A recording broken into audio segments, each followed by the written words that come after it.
আসসালামু আলাইকুম সবাইকে। আশা করি সকালে ভালো আছো। তো আমি আছি আলহামদুলিল্লাহ অনেক ভালো। তো অনেক প্রবাসীরা, আমার প্রবাসী ভাইয়েরা যারা কিনা এখানে পড়াশোনা করে গেছে আমাদের এই যে পাবদা গ্রাম মাদ্রাসায়, তো আমাকে কমেন্টে বলছিল যে মাদ্রাসাটা পুরাটা দেখানোর জন্য একটি ভিডিও করে। তো আজকে আমি চলে আসলাম এই মাদ্রাসাটা দেখানোর জন্য। তো এই মুহূর্তে আছে আমি মাদ্রাসার সামনে দাঁড়িয়ে আছি। তো গাইস, এই মাদ্রাসাটি কিন্তু একদম শহরের মতো, আমাদের গ্রাম অঞ্চলের ভিতরে এত সুন্দর একটি মাদ্রাসা না দেখলে বুঝবেন না। পুরোটাই কিন্তু বাউন্ডারি করা, একদম সামনে গেট আছে দুটা, বুঝছেন। তো গেট কিন্তু একদম লাগানো থাকে। আজকে যেহেতু একটু মিটিং, বুঝছেন, মিটিং আছে, জায়গায় মানুষ গার্জেনরা আসবে, তো সেই জন্য খোলা রাখছে গেটগুলো। আর এটা পরবর্তীতে মানে উপরে কাজ চলতে আসছে, এই মুহূর্তে একতলায় ভবন, পরবর্তীতে আরও উপরে মানে বাড়ানোর চেষ্টা করতেছে আর কি। চলেন আপনাদেরকে ভিতরে নিয়ে গিয়ে দেখাই।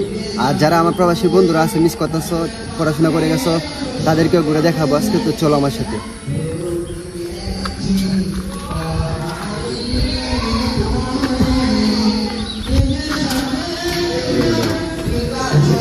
তো গাইস, একটা সময় এই পাশে যে একটা দেখতে পাচ্ছ, এটা কিন্তু আমাদের ওই মাদ্রাসাটাই ছিল মেন মাদ্রাসা।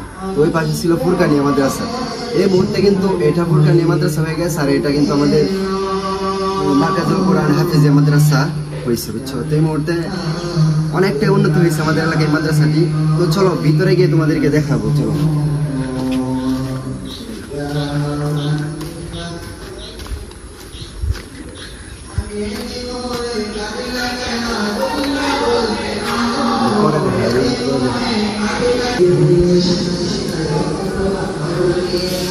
তো গাইস, আমাদের মাদ্রাসায় সাজে নিয়ে যাবো তোমাদেরকে। তো করে কিন্তু কাজ চলতেছে এই মুহূর্তে, চলছে।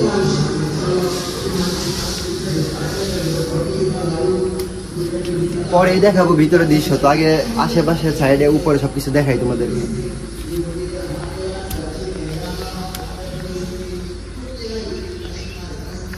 তো গাইস, এই ভবনটি এই মুহূর্তে কিন্তু দ্বিতীয় তলা কাজ শুরু হয়ে গেছে। দেখো, বড় বড় পিলার উঠানো হয়ে গেছে, মানে দ্বিতীয় তলার কাজ শুরু হইতেছে এই মুহূর্তে, বুঝছো। তো আশা করি খুব শীঘ্রই কাজটি কমপ্লিট হবে। আমাদের গ্রামের মাঝখানে মানে এত সুন্দর একটি মাদ্রাসা হবে এটা ভাবতেও পারি না।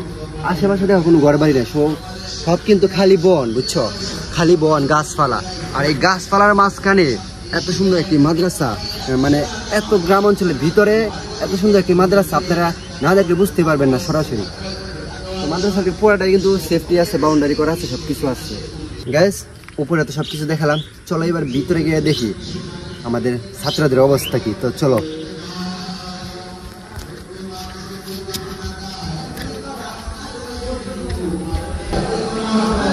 এই পাশে হলো মানে ওয়াশরুম, অনেক সুন্দর পরিবেশ, কিন্তু অনেক সুন্দর। এখানে আয়না সহ সব কিছু আছে, এত সুন্দর পরিবেশ গ্রাম অঞ্চলের ভিতরে, অসাধারণ। আমি নিজে মুগ্ধ, কিন্তু আমাদের সময় এরকম পরিবেশ ছিল না। আমরা কিন্তু নর্মাল ঘরে ছিলাম, যেটা এই মুহূর্তে ফুরকানিয়া ওই রুমে ছিলাম। আর এই মুহূর্তে কত সুন্দর পরিবেশ। তো আরও চলো, বারিন্দার মাঝে ফ্যান, বারিন্দার মাঝে ফ্যান চলতেছে, দেখছো।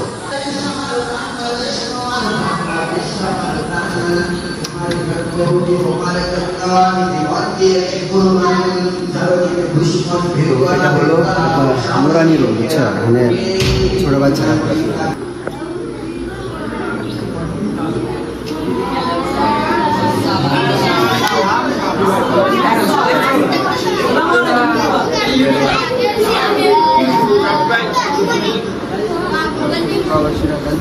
বিপ্লব মানে জীবন দয়া বসে থাকা নাই, সে কোনদিন আসবে না, মানে জীবন দয়া বসে থাকা নাই, সে কোনদিন আসবে আরে করো যদি ভয়। বিপ্লব মানে জীবন দয়া হবে, প্রয়োজনে সব রক্ত তোমায় জমিনে হবে, তোমার রক্তই হবে, মানিবে না পরাজয়।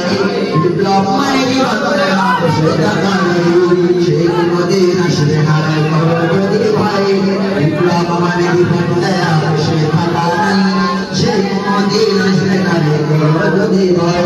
কোথা থেকে কোন ভেবে শেষ আমার দেশে এসে সবাই নামে কষ্ট করে নিন্দা করে দেশে, ওদের করতে নাস্তানা বোধ হতে হবে নির্ভয়, ওদেরকে নাস্তানা বোধ হতে করতে হবে নির্ভয়।